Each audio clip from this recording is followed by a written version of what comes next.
Hello there, my name is Gary Sims and this is Gary Explains. Now, I recently had the chance to drive a Tesla Model 3 for a few days and get a feel of what this electric car can do.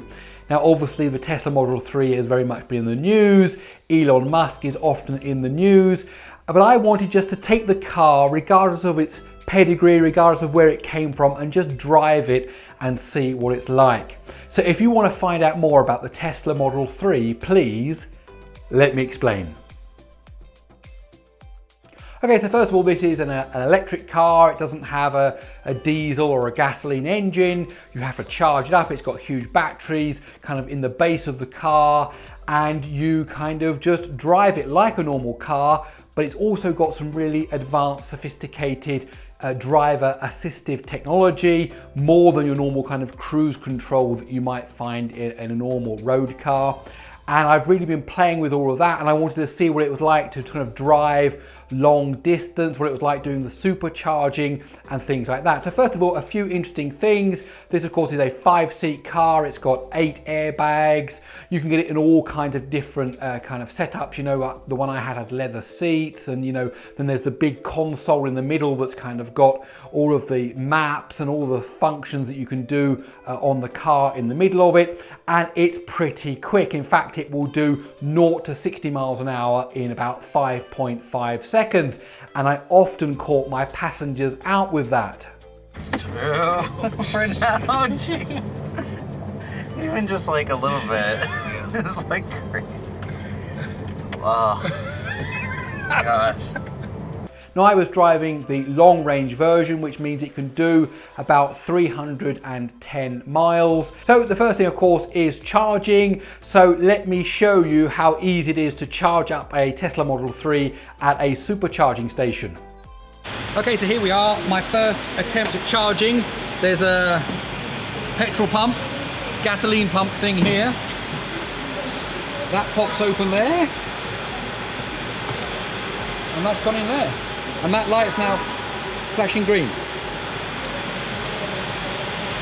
Now, one of the things I didn't anticipate was that the Teslas are so popular in California, where I was doing this couple of days of test driving, that actually there was one place where we had to queue up to find a slot at the superchargers.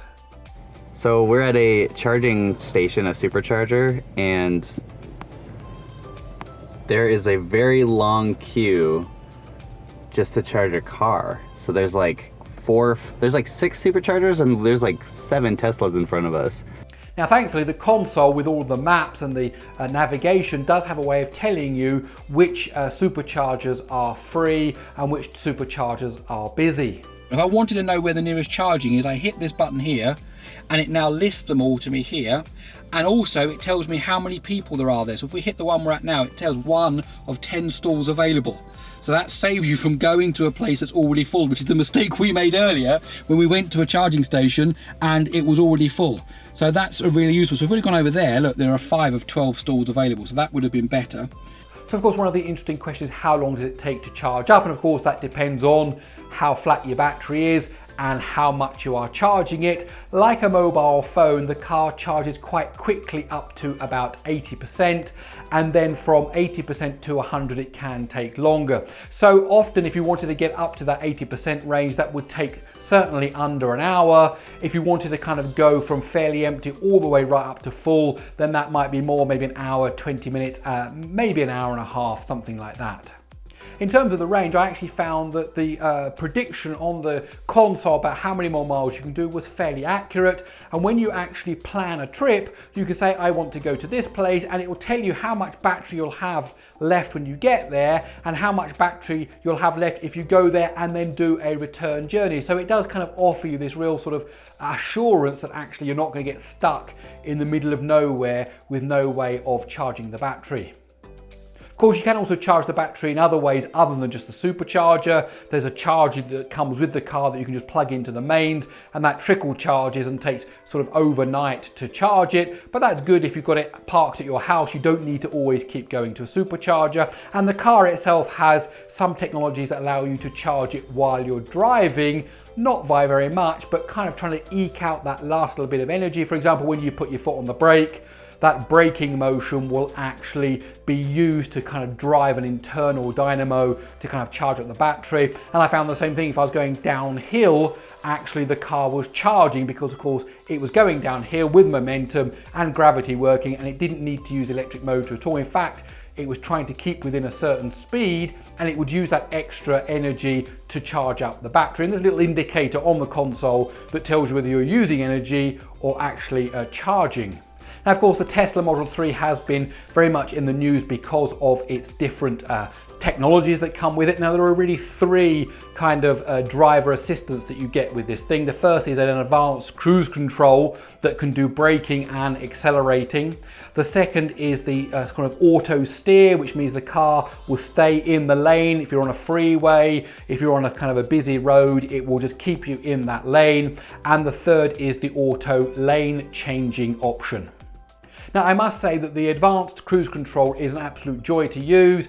You set the speed, the car will accelerate up to that speed. If the car in front of you starts to brake, the car will slow down. And then as that car accelerates away again, your car matches the speed again. And you just really don't have to keep worrying about braking and accelerating and braking and accelerating. You kind of let the car do that for you. You just keep your mind attentive on the traffic situations, your hands on the steering wheel, but it certainly makes driving in stop-to-start traffic much easier. Right, now he's stopping, so we'll stop now. Here we go, right down, right down, right down.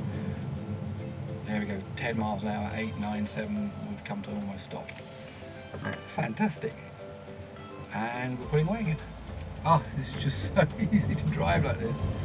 And one interesting thing is you can set the cruise control, the speed limit, depending on actually the speed limit of the road you're on, and the console will show you the speed limit for the current road. Okay, so here I've got the kind of the auto cruise at 55. It's now telling me the speed limit is 65. If I just tap that, it bumps that automatically up to 65, and it's accelerating all on its own. Oh. It's going up now to 65. I'm not doing anything at all. Ah. Okay, and now we've reached the great speed. So, great. Now, the auto steer feature actually will keep you in the same lane. It uses detectors to make sure it's going in the lane. And if the road kind of bends and moves around, even quite sharp bends, I found, the car will stay in that lane and keep on following that lane. And it really can be quite an interesting experience the first time you engage that auto steer function. Let's see what it can do. We're going to go right, the freeway bends So slightly. is it gonna... Oh, no! Oh my life! Whoa. It has gone round the bend. We are... Oh. That's so unnerving. That's so weird.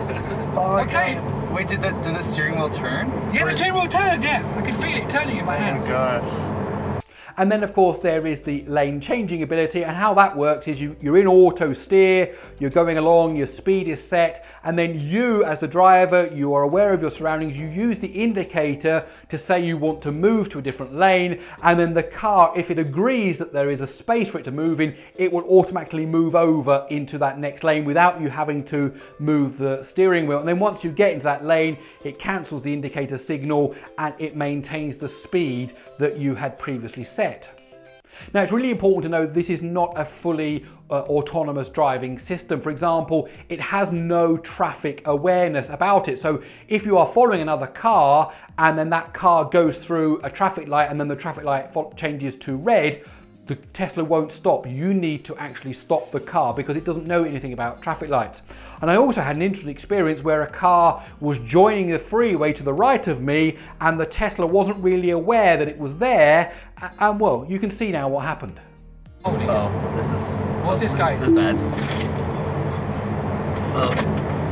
What was that about? Did it not sense him or what? And of course, because of all this, Tesla insists that you do keep your hands on the steering wheel. Oh, hold steering wheel. Oh, it's mad at you. It's mad at me. I'm not holding the steering wheel. And if you don't keep your hands on the steering wheel, well... So a really strange thing just happened. I was on the autopilot mode. I've always had my hands on the steering wheel. It tells me put my hands on the steering wheel, and I was grabbing it in different places, trying to sight in. And now if you look here, when I try to put it on autopilot, it won't let me, and it tells me auto steer unavailable threshold, holding steering wheel warning has been ignored, but I didn't ignore it. Now the car's telling me off. I feel like I'm driving with my mother.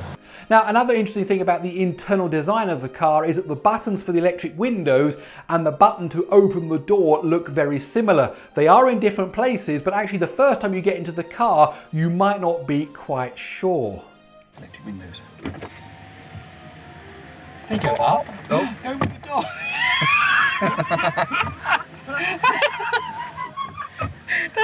I thought that was the one. They look like the same. They do look like the same. I must They say, do they look do the look exactly the same. You wouldn't know that was the door. And I also had some questions about the quality control of the car. On the model we had, there was actually a slight gap in the roof on the glass, and that produced a whistling noise as we were going along at high speed.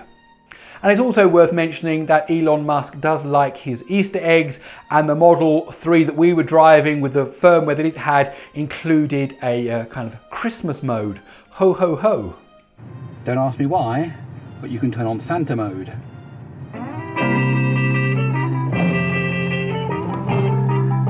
Santa mode. Okay, let's turn off Santa mode. Run, run, Rudolph, Randolph, ain't you boy? And now we got this problem. We don't know how to turn the music off. How do I turn this music off now? Even the volume control doesn't work. It doesn't turn it down.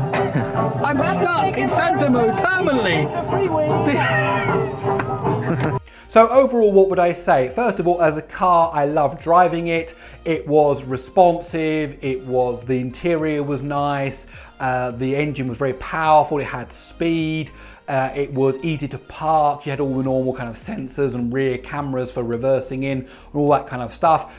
It was, as a car, just judging it as a car, it was an absolute pleasure. If you think of it as an electric car, that was the first time I drove an electric car, and we drove it over long distances, longer distances than the range of the car. And because we were driving it in California, that really wasn't a problem. It was very easy to plan a trip where after several hundred miles, you would stop. In our case, maybe we had lunch, and while we were having lunch, the car was charging more, and then we would arrive at our destination, and at our destination we would charge the car again.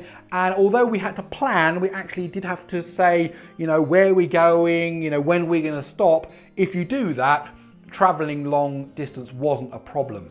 Now for me as a geek, I did find the driver assistive technology really, really interesting. I would definitely use the advanced cruise control all the time. That just be able to ability to drive kind of down the freeway, and if the car in front brakes, the car slows down and accelerates. It was a real pleasure. The auto steer, I think I would use less frequently, because you do have to hold the steering wheel, you do have to remain kind of aware of what's going on in the traffic, and just being able to kind of tilt the steering wheel a little bit to go around a corner, well, that's not much of an advantage. If I'm at the steering wheel, I'm driving, I'm aware, I might as well just turn that steering wheel as well. And the auto lane change, well, that was kind of hit and miss. Sometimes I'd indicate and the car would just go and it was fine. Other times the car would not go, and I look and there's no reason why it wouldn't change lanes, but it just didn't. So I kind of hardly used that because it was just annoying. So well done for Tesla for the cruise control. The auto steer is certainly an interesting technology, and it will be interesting to see how it develops. And the lane change definitely needs more work. So my name's Gary Sims, and this is Gary Explains. I really hope you enjoyed this video. If you did, please do give it a thumbs up, and also tell me in the comments below what do you think about the Tesla Model 3. I'm also planning to do a video just on the whole concept of electric cars, the benefits, the disadvantages, and the technologies involved. If you'd like to see that video, please also let me know in the comments below. Okay, you know what else I'm going to ask you to do? Please subscribe, please like this video, please share it on social media, and well, that's about it. I'll see you in the next one.